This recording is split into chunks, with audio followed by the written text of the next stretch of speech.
Brace yourself. It's time for arts and crafts. Store kids' paint in hand soap dispensers. It's easy to dispense for kids who scream, "More paint, Mommy!" every 5 minutes, and it won't dry out between craft sessions.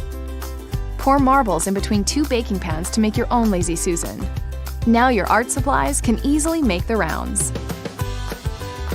Muffin liners in a muffin tin can also act as an organized and portable art tray. Old markers not meeting the mark?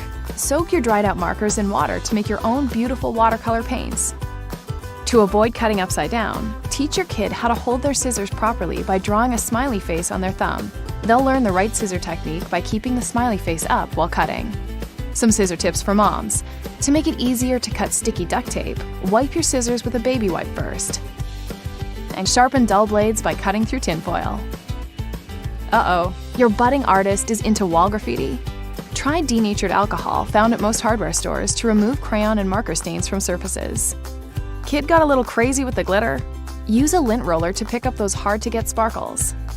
Here's a hack for the quickest cleanup ever. Line your work surface with Press and Seal. When your kid is done making a mess, we mean a masterpiece, just pull it off as though nothing ever happened.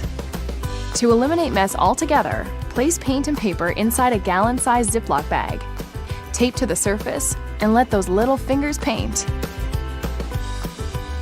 If your kid has trouble pulling stickers from the sheet, remove the surrounding liners and it becomes much easier for little fingers to peel them off. Glue keeps getting clogged up. Soak the caps in vegetable oil to prevent it from getting stuck in between uses. If your kid is using too much glue, pour it onto a wet sponge in a plastic container. Kids can dip fingers or paper in this glue bin. Cover when done to reuse. When craft time has produced beautiful works of art, but you're running out of fridge, wall, counter, and even bathroom space, take a picture instead and use one of several online apps to create albums and books to cherish forever, even if the actual piece makes it to someplace else.